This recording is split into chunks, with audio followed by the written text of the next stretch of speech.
Good morning. We're back. Next unit, induction. This next unit is basically a chapter and a half. It's the last one I'm going to teach you. The very last unit is actually a chapter you will read on Maxwell's equations. But this is the last formal unit and formal test we'll take before the big AP exam. All right, so the idea of this chapter is pretty bizarre. This is the basis of all of our technology. Most of the technology you see around you, including the thing you have in your pocket. How we receive and send signals to each other using electromagnetic fields. Okay, it starts off really simple, and it gets kind of interesting later. All right? So, first thing is this weird thing discovered by a guy by the name of Faraday. The interaction between electric and magnetic fields. So, for example, if you take a solenoid, just a coil of wire, and you take a magnet and you run it through the solenoid, just drop it through, you notice that as the magnet moves through the solenoid, you get a little bit of current through the wire. Dun, dun, dun. Now, can you see the needle from where you're sitting? Okay. So, drop this guy through, pull him back out. Notice the direction of the current changes. This is a galvanometer. It's got 0 in the center, so positive current, negative current, so you can see the direction of the current, not just how much current there is.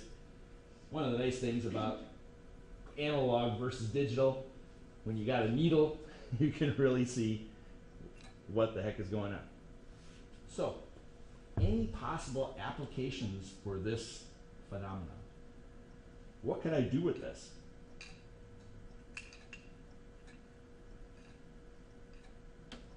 What's that good for? Got a coil of wire, I got a magnetic field, I'm making electricity. Any possible usage for that? No? Really?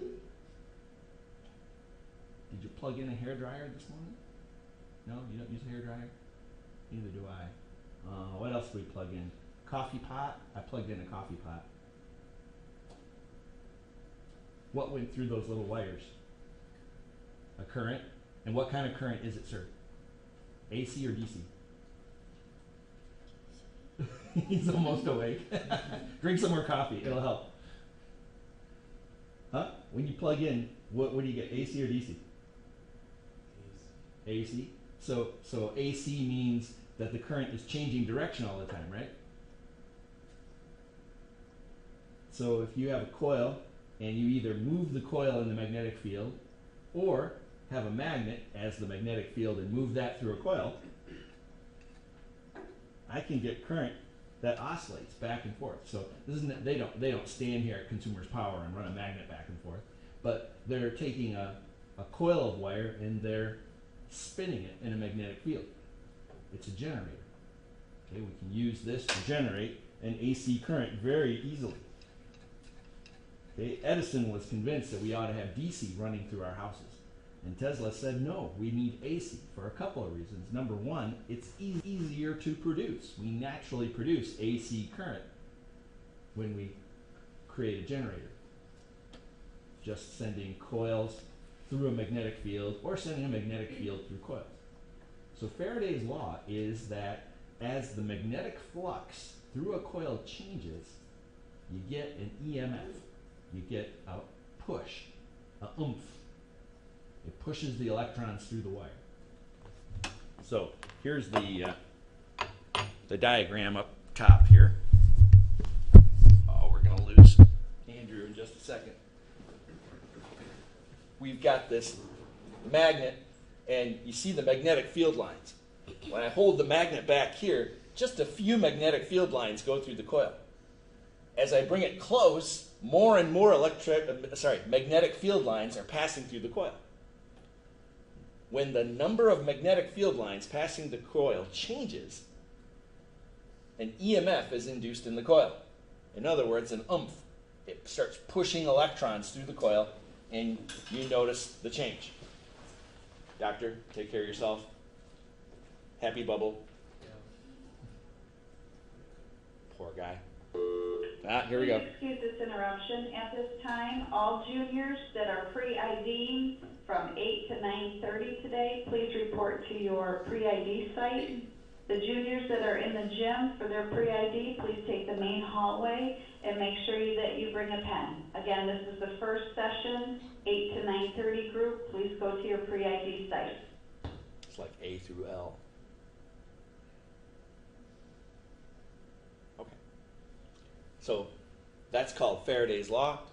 It's the faster that we do this, the more current is produced, the more EMF.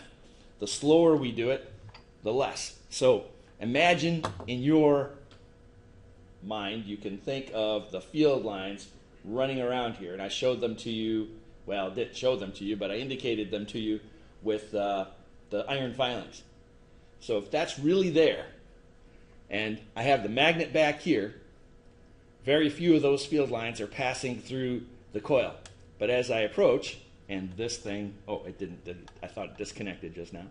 As I approach, the number of field lines suddenly increase. That is the number going through the coil.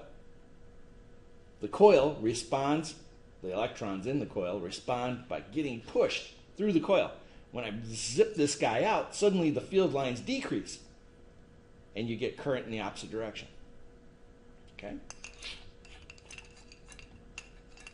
Doesn't matter. Okay. Now, Faraday's law then.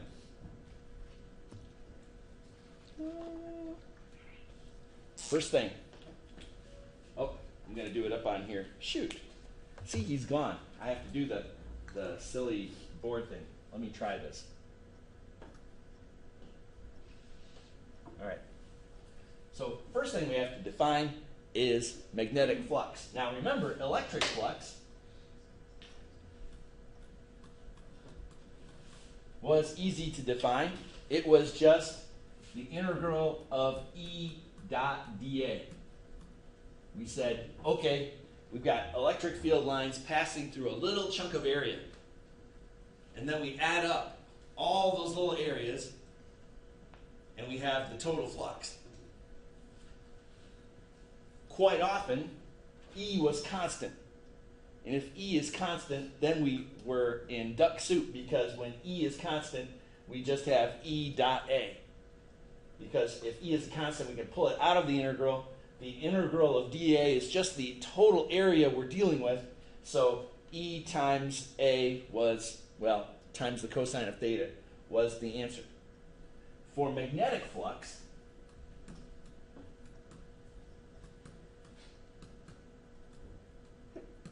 we're going to say just about the same thing. Let me put my little vector arrows on there. That the magnetic flux times the area gives us, I beg your pardon, the magnetic field strength times the area gives us the magnetic flux. So once again, if you've got magnetic field lines and there's a little tiny area dA,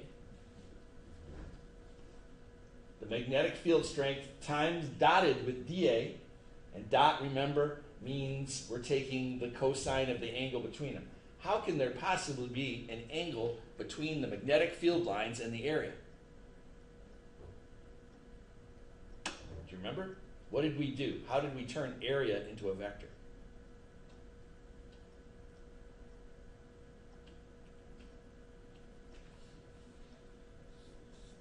Because remember, it matters. If I have that little area like this, magnetic field lines are passing through. If I change the area and do that, rotate it a little bit, the number of magnetic field lines passing through it decreases. What we did is we took this area here and drew an arrow perpendicular to that little chunk of area. And we call that the area vector. So when you say B dot dA, you're saying B times dA times the cosine of the angle between them. It's the cosine between this vector, the area vector, and the magnetic field vector. Just like before, it was the cosine of the area vector and the electric field vector. So the concept is nearly identical. But now we're talking about magnetic fields, not electric fields. How you doing? Is this coming back? First thing after spring break, bam, I hit you with magnetic flux. All right, let's do an example with just magnetic flux, and then we'll worry about Faraday's law. I haven't written Faraday's law in its mathematical form yet. So let's do this. And then step forward one.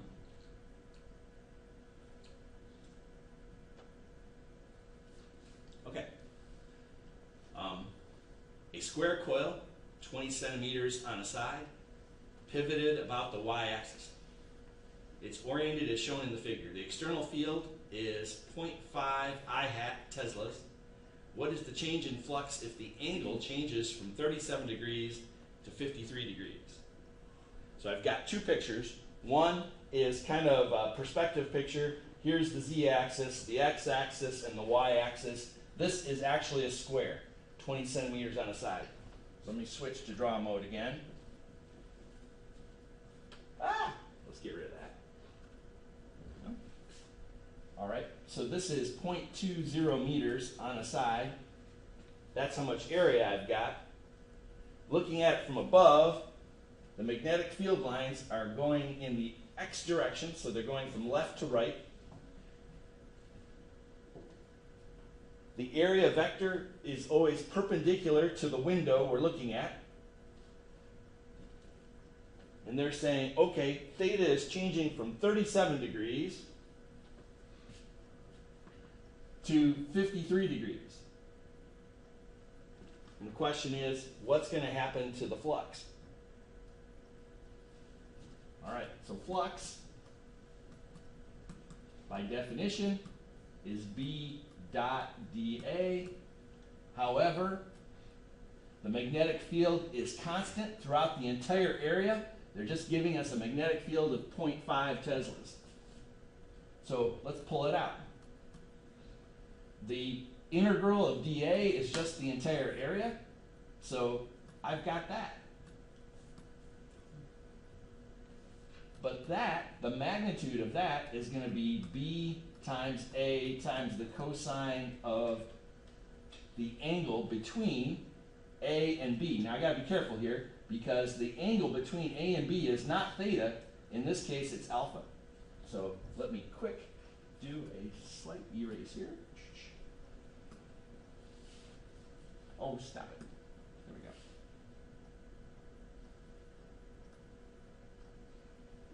They're using alpha. I was going to use phi, but they're using alpha. Okay. I can live with that. So it's B times A times the cosine of the angle between the two.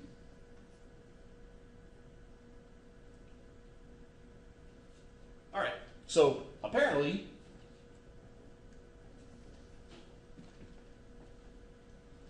alpha is just theta, or sorry, 90 minus theta. So what's 90 minus 37 degrees?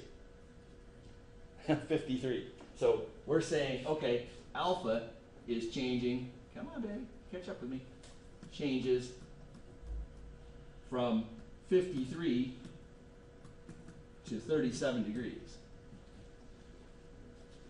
So can we figure out the change? Not too terrible, right? We're going to say the change in phi is going to be B times A, and final is 37, so we'll say cosine of 37 degrees minus the cosine of 53 degrees. Oops, I already put my numbers in. Let's go ahead and put B and A in. So I've got 0.50 Teslas. I've got an area of 0.2 times 0.2. What's 0.2 times 0.2?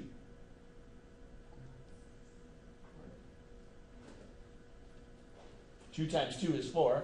Move the decimal back 2 places. 0.04, yeah. Or we can just say, 0.20 squared. Let's do that. And cosine of 37 degrees minus cosine of 53 degrees. Whoops, that was supposed to be a 53. Oops, oops, oops. Let's see if I can do this. If I do this, then it doesn't change back. Much better. Okay, so just for kicks and giggles, what's the change in flux?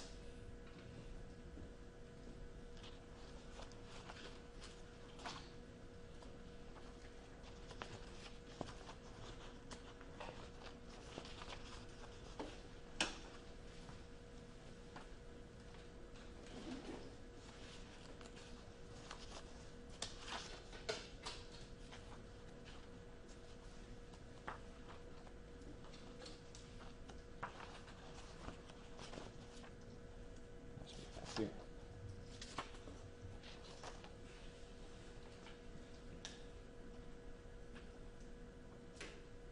Make sure you're in degree mode. What you got, Heath? 0.00394. 0.00394. Ooh, what do you think the units of flux are? I've got Teslas. I've got meters squared.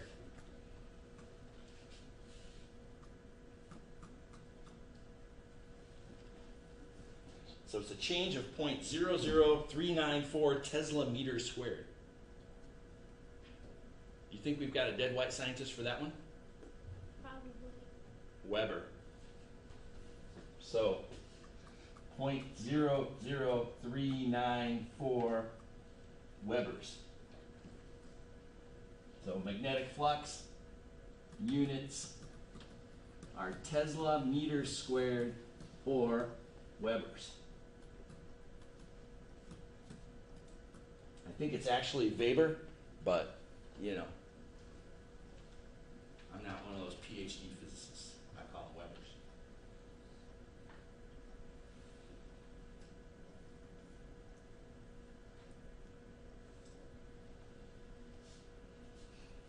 Okay, flux, not a terrible thing to calculate, especially when the B field is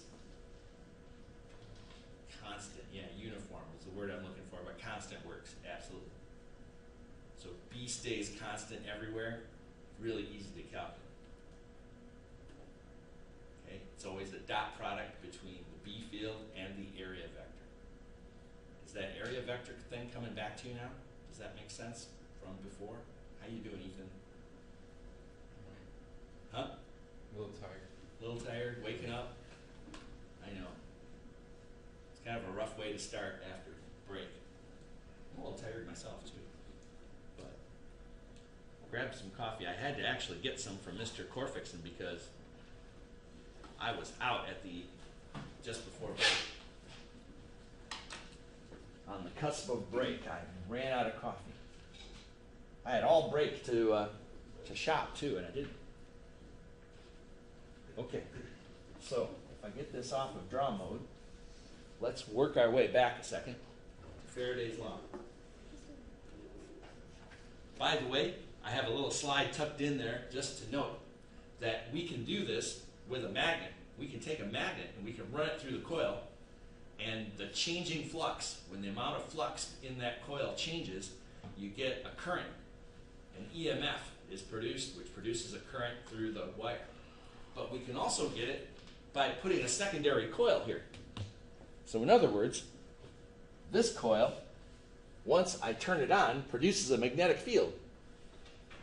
And as that magnetic field is growing, because the magnetic field doesn't happen like bing, it doesn't just show up, it grows, and as that magnetic field begins to grow, current shows up in the secondary loop. So again, the changing flux causes an EMF, and that EMF pushes current through the loop. Now, that current doesn't last very long, because pretty soon the magnetic field created by this coil here stabilizes, and it gets to its highest value, And then the amount of flux going through this guy is no longer changing. So again, with Faraday, we have to remember that the amount of flux going through the loop that we're trying to create a current in has to be changing. If it's constant, if it's just sitting in a magnetic field, the current isn't being generated. Which is kind of sad, because it would be kind of cool if you could create a loop of wire and the Earth's magnetic field just sitting there going through it causes there to be a current running through the wire. I mean, we'd have free energy forever because of the Earth's magnetic field, right? Doesn't work that way. Sorry. It has to be changing. The magnetic field through this guy has to be changing in order for us to see this Faraday phenomenon. So, when we turn this off, bing, the magnetic field collapses, and it just doesn't disappear. It doesn't like vanish. It collapses, and as it collapses, current runs through this guy because of the changing magnetic field. So if you want to see a current here, we have to take this guy and turn it on and off, on and off, on and off, on and off, on and off. We have to constantly change the magnetic field through here in order to see a current.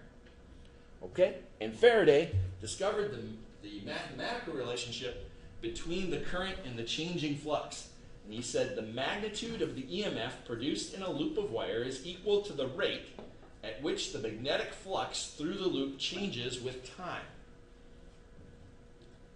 The magnitude of the EMF produced in a loop of wire is equal to the rate at which magnetic flux through that loop changes with time.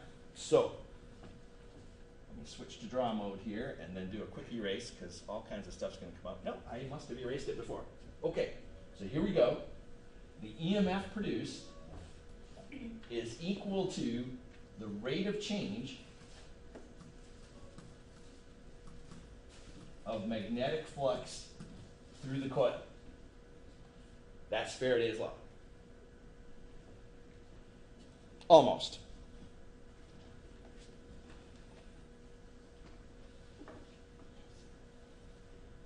There are two details we need to take care of. What if there's more than one loop? We just multiply the number of loops, so that's easy. So for more than one loop,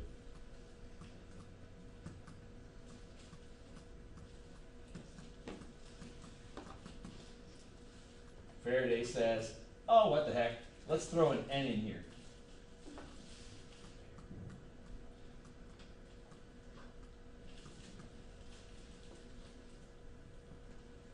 Okay, N times d phi dt.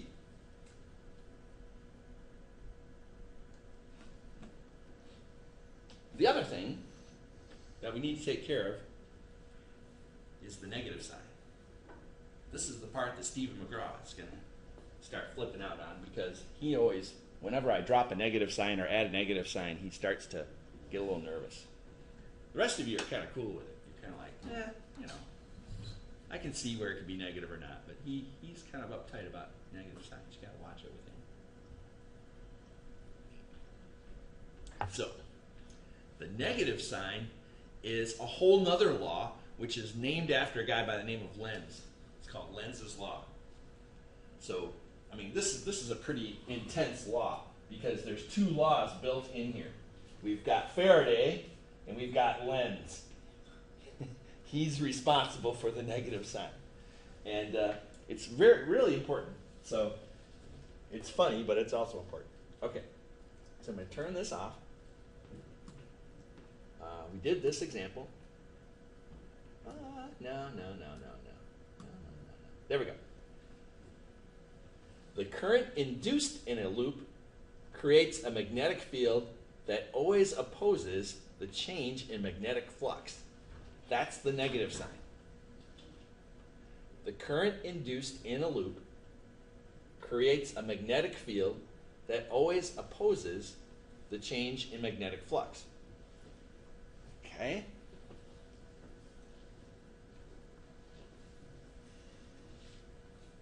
So just write those words down a minute. And then we're going to cogitate on them in just a minute, because this is kind of big.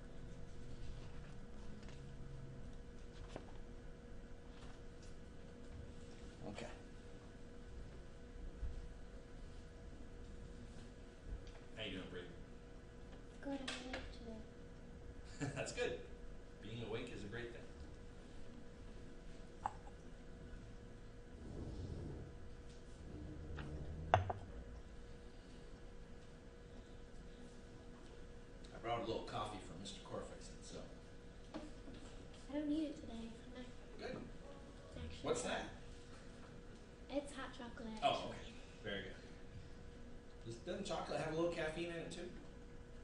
No? Not enough to do anything. Oh, okay. All right. So to explain this, let's pop back a sec to our very first diagram. I have my slides in a weird order, but we'll make it work.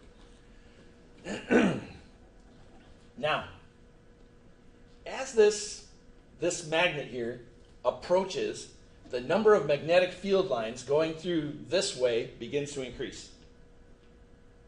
So what Lenz's law does for us is it tells us which way the current will appear. And this is how it works. The current will appear in this guy in such a way to create a magnetic field, because a current running through a loop of wire creates its own magnetic field.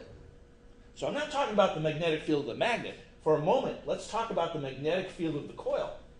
The coil, when current starts flowing through it, is going to produce a magnetic field. And according to Lenz, it produces a magnetic field that opposes the change. So the idea here is the number of magnetic field lines this way is increasing. So he's going to try to set up a magnetic field line to fight that change. So if the number of field lines this way is increasing, we grab our wire and say, okay, it's trying to make magnetic field lines the opposite way. It's trying to cancel out some of those new magnetic field lines. So as we move the magnet this way, according to this arrow here, the current through this guy is going to appear that way. Because, again, when I grab hold of that wire, my fingies curl in the direction of the magnetic field. It's trying to make new magnetic field lines this way to cancel out these new ones coming this way. How you doing? There's the negative sign. The negative sign says it's trying to create magnetic flux in the opposite direction. Okay, this is the thing that students have the most trouble with. But right now it doesn't sound bad, but later on you're kind of like, oh, which way is it going again? But we'll keep reviewing it. All right, suppose, now just for a second, that, oh, it's not, okay, hang on. Back up. Back this trolley up. I think I can do it with this. Oh, look at that. All right. Suppose now we take this magnet and we pull it back. Now, the magnetic field lines are still this way, but they're becoming fewer and fewer and fewer. That is, the number of magnetic field lines passing through the coil is decreasing. The coil will respond, again, by not opposing the magnetic field, it opposes the change. Okay, this is the big thing. If you get it through your head, it was a hard time to get it through my head at first. It opposes the change. So if this guy disappears, and this guy disappears, and this guy disappears, and this, in other words, the number of field lines through that coil starts to diminish, this coil is going to say, wait, no. Okay? It's like a teacher in a staff meeting. No, we don't want to change anything. And it's going to create a current through this guy, an EMF, that creates a current this way to bolster the magnetic field. It says, the magnetic field through me is decreasing, so now I'm going to try to create a magnetic field that shores up this decrease. Okay? It opposes the change. And that's the hard thing. It's not opposing the magnetic field. It's opposing any change in the magnetic field. It's trying to put the brakes on this thing. Keep it from changing. Now, Lenz explained this using the law of conservation of energy, believe it or not. Because what if the opposite were true? What if when the field lines through this guy is increasing again, so let's go back to our earlier, what did I do with my, dang it, there it is. Okay, so go back to, we're pushing the magnet in. If pushing the magnet in created a current which bolstered the field, which made the magnetic field lines even bigger, what it would do is it would feed on itself. In other words, the current through here, making the magnetic field lines bigger, would make the magnetic field lines bigger, which would create more current, which would create more magnetic field lines, which would create more current, which would, in other words, it would run out of control. We'd be getting energy for free. All right, so the opposite must be true. As we increase the magnetic field lines through the coil, the current through the wire opposes the change. Okay. You can actually feel this. This is kind of, they call it the back EMF. If you try to take this thing and push it through, it actually fights you. You actually feel a kind of a magnetic force against the magnet saying, no, I don't want you in here. Because the current being set up in the coil produces a magnetic field in the opposite direction. Okay, so Lenz's law is why we can't get free energy. It's also why when you turn your headlights on, you actually get slightly lower gas mileage. Because current running through the alternator as you're spinning the generator in your car gives a little bit of back EMF, it gives it a little bit of back force on it. So in other words, no energy for free. How you doing on Lenz's law? It's simple, but it's hard at the same time. It's one of those things, you got to wrap your mind around it, that the current is trying to create a magnetic field that opposes any change in the magnetic flux through the loop. Oops, I'm on draw mode still. There we go. Same thing here. If we turn this guy on, the current through this guy, see if I get it right, would be, oh, crap. There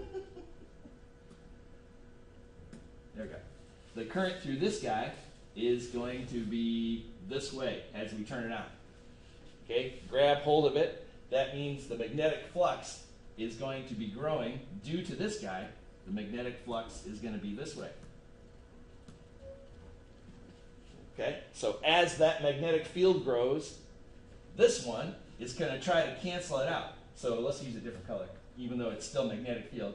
The magnetic field of this guy says, no, we don't want this change to occur. There was zero flux. Now suddenly flux appears.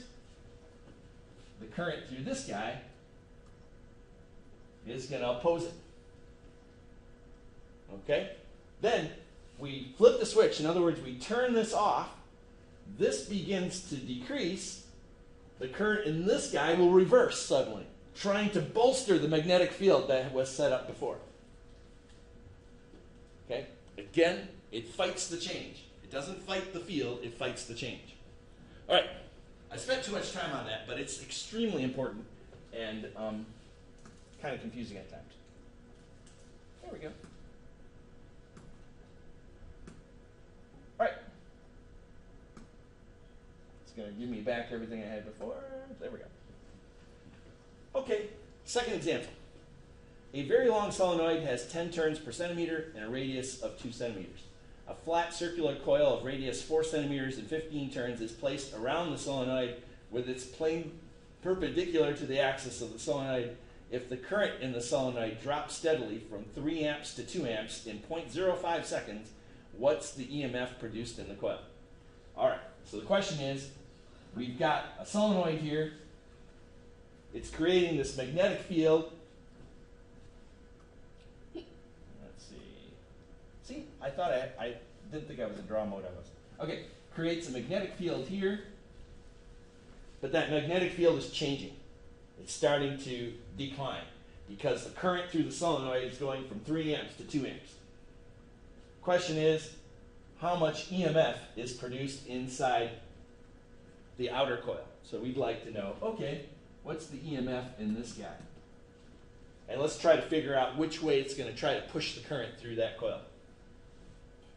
Okay, according to Faraday, EMF through that coil is going to be, now, how many loops does that guy have? 2. Okay, so we'll say negative N d phi dt.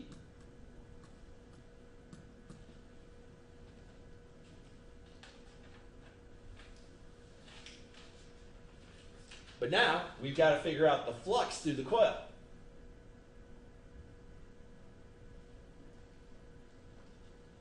Okay? Can't take the derivative of flux if we don't know what the flux is. So we say to ourselves, okay, well, the flux there we go, through the coil is integral of B dA. We ask ourselves, well, is the magnetic field the same everywhere in space? In other words, I know the current's dropping, but at any point in time, if I just press pause on the DVD and I look at this, will the magnetic field be the same everywhere? And for now, let's say yes. But it's not here, and it's not here, it's only inside the solenoid. So I'm going to say, look, I'm just going to take B dot A, but I need the area of the solenoid, not the area of the loop. Okay? The reason for that is the magnetic field only occurs inside the solenoid. If I had magnetic field out here, I would need the area of the loop, but I don't. I only have magnetic field inside the solenoid. So I'm going to say, all right, I can do that. I know the magnetic field inside the solenoid. I know that equation. And I know the area of a circle. I can deal with that. So let's do that. Magnetic field inside the solenoid is mu naught I times N, right? N is the number of turns per meter. And then we're going to take that puppy and multiply by the area of the solenoid.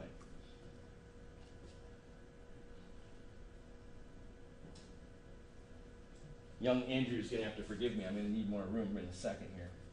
See if I can move this. Oh, that'll work. Just move that out of the way. So here's my flux. It's mu naught I N times, let's see, 10 turns in a radius of 0.2 centimeters. So I'm going to say pi r squared.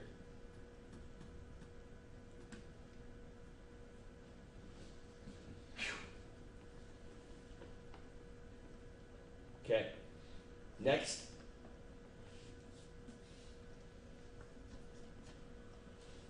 my coil N has 15 turns.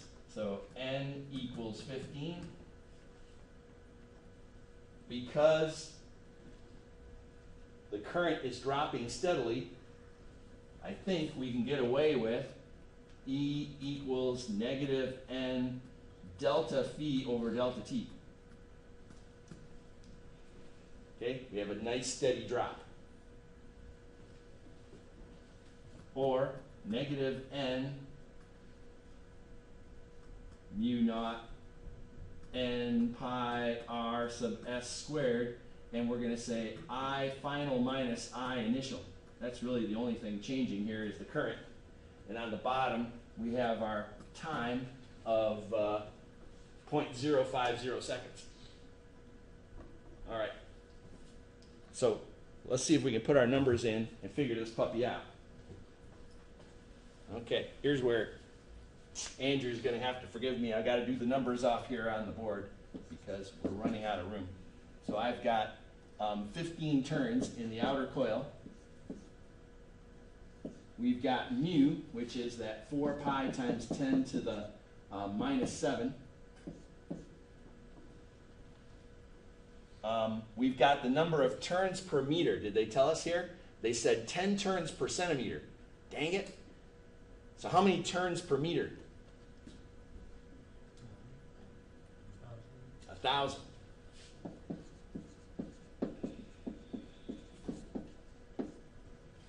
Okay, we've got our pi. We've got the radius of the solenoid, which is 2 centimeters, so I need 0.02 meters.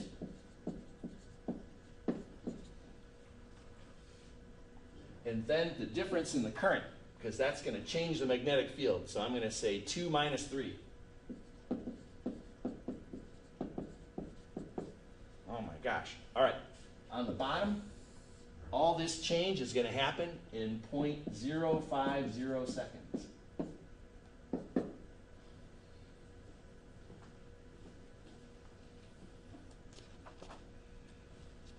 see how we did.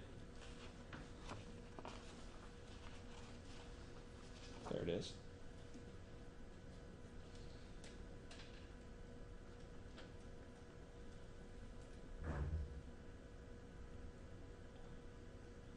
So when I punched it through, I got 4.7 times 10 to the negative 4.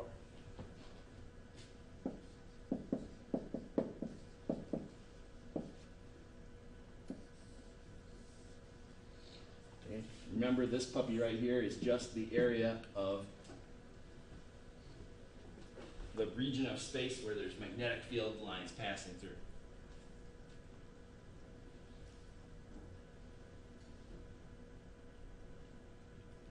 All right, so no calculus required in this case because it's a steady decline and a steady change in the magnetic field. We can just say delta phi over delta t.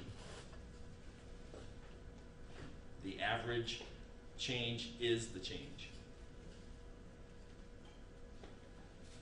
Okay?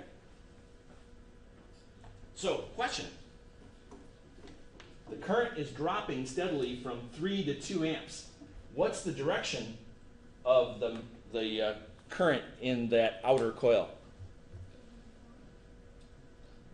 Is it going to have, I'll make it multiple choice. Is it going to be from top down the front or from the bottom up the front?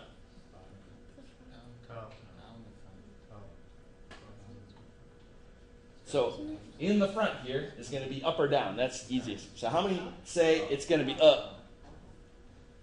How many say it's going to be down? Oh my gosh. All right. So are the magnetic field lines here increasing or decreasing? Decreasing. So this guy is going to try to create magnetic field lines to bolster that, to say, no, I don't want to change. So it's going to be down the front. Okay, it's trying to, it's this magnetic field, it's just, think of it this way, okay? This magnetic field line's been sitting there for a while. Okay, and this loop here is a teacher in a staff meeting. No, I don't want to change anything. So this starts decreasing. These field lines start going away. Okay? This guy's going to say, no, I don't want it to change. I'm going to start making field lines that way. So current through this guy is going to be down the front.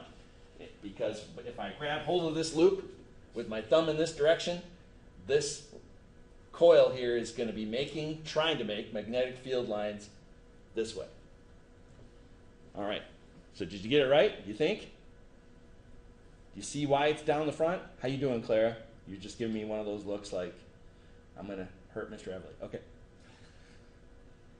She's really nice, but sometimes you see it in her eyes. How you doing, Ethan? Good. You okay? All right. I think Lenz's law is just one of those things. Sooner or later you get used to it. Maybe you're used to it right now. Maybe right now you're like, oh, what's he making a big deal out of this for? But I've taught this a couple of years. So it's one of those things. It catches you by surprise every now and then. All right. So let's do an erase. And that's not going to let me move forward one unless I do this. There we go. Okay. Now, that was an example where the B field was completely uniform and varied in time. Here's another one, okay? B field is changing with time, but it's uniform.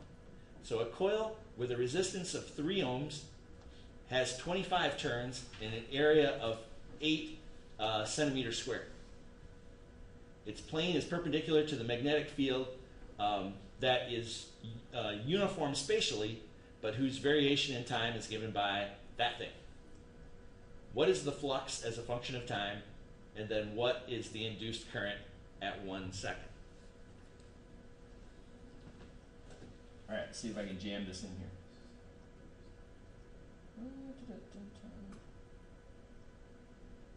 Okay, I'm going to switch back to black. There we go. Okay, so here's where this problem's going. The problem's saying, okay, part A is just to help you get to part B. Part B is saying, okay, what's the induced current? Now, remember, E is negative n dpdt. Now, if we can figure out E, we can figure out I, right? Because the F equals MA of all circuits is V equals IR, Ohm's law. We sometimes say E equals IR because E is the electromotive force, aka the voltage of the energy source. In this case, it's a coil of wire. It could be a battery, it could be a solar cell. In this case, it's a coil of wire in a changing magnetic field. So if they want to know the current, we need to know two things. We need to know E and we need to know R. Well, that's why they told us it's a 3 ohm resistance on that coil. Okay? So after a while, you kind of, it's like playing chess. You see a couple moves ahead. In this case, we say, oh, they gave us the resistance. So once we figure out E, we can figure out the current going through the coil. Okay? That's the backstory of this. All right. So flux is a function of time. We'd say, okay, flux is integral of B dot dA but dA is A, space or time? Space. So B is uniform spatially. Okay? Here's the other thing about this unit. You've got two things to do. One is an integral, one is a derivative. One is an integral, one is a derivative. Keep them separate in your head. This one is saying, okay, how is the magnetic field different in space? It's not. If I take a pause button on the DVD player, B is going to be the same everywhere. So this becomes a really simple integral. Okay? Pull the B out, and I've got B dA, and this, the integral of A, is just add up all the area. So it turns out to be B dot A. Now in this case, they're perpendicular, so it's kind of nice. That means the area vector and the B vector are pointed in the same direction. So all I need to do to find the flux is take the B and multiply by the A, which in this case is 0.4 T minus 0.3 T squared times an area of 8 centimeters squared. Oops, 8 centimeters squared. What's that in meters squared?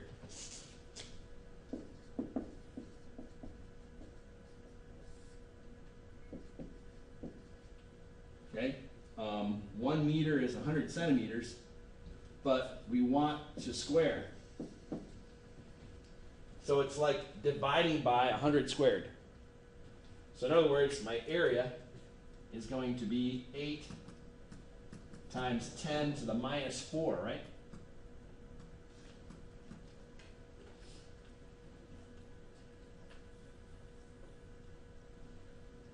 So again, Andrew, forgive me. I'm going to use some of this area here. I'm going to say, okay, so my answer to part A is going to be, what's 8 times 0.4? It would be like 3.2 times 10 to the minus 4 T. What's 3 times 8? 24. So I'm going to say 2.4 T squared times 10 to the negative 4 Webers.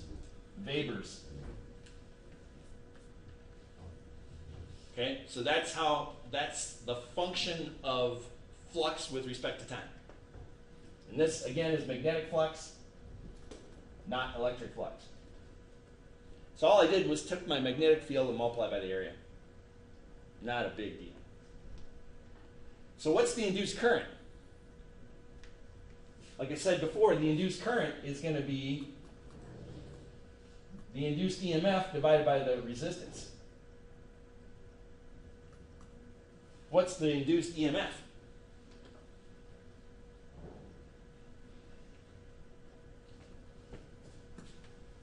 Can we get it? Can you take the derivative of that thing with respect to time? So when things are changing with time, you got to take a derivative. When the magnetic field is changing with space, you got to take an integral. Sometimes both are happening at the same time. It's changing with space and time. In that case, you got to actually take an integral and take a derivative in order to do the problem. In this case, we just have to take the derivative. So how many turns? We've got 25 turns. So I'm going to say, let's just do it. We'll say negative n times dphi dt divided by r. So I'm going to have negative n times the derivative of this guy. So it's going to be 3.2. I beg your pardon. I don't need that there. Hang on before I run out of time. So I take the derivative of this guy. It's 3.2 minus 4.8t times 10 to the minus 4 all over r. They gave us R, didn't I'm sorry? they? They gave us R. And they gave us r and they gave us n, so we can fit it in there. So I'm kind of running out of time, aren't I? First hour goes to 47. Dang it. Okay, so slide your r in, slide your 25 in for n, slide your, oh, there it is, 1 second in. Ah, nice. Okay, so we can do this. Okay, I'm going to see you briefly on Wednesday. Tomorrow I will not see you, right? Oh, I do see you tomorrow briefly. I don't see you Wednesday. Okay, so I'll see you tomorrow briefly. You can get started by reading the first 4 sections. And let's go for it here. Sorry. Will the following students please report to the attendance office? Shane Armstrong, Elena Carpenter. So this is Olivia chapter Kennedy, 30, Karen 2, 4, Bell, 7, Nick 11, Maslin, 25. Jared Riley, Haley Dukeshire, Shelby Potter, Aubrey Bryant, Lily Okay, Stewart, now these will Betsy Pettigrew, not be due Jennifer tomorrow Lasky, because we're only Kristen going to be together for a Bryant, short and time. Plus, I need to get one more example in so you can get these last few. So these are problems, Hey guys. and eventually we'll get to the questions 1, 3, and 4. Okay? So we've got to keep moving because the AP test waits for no one.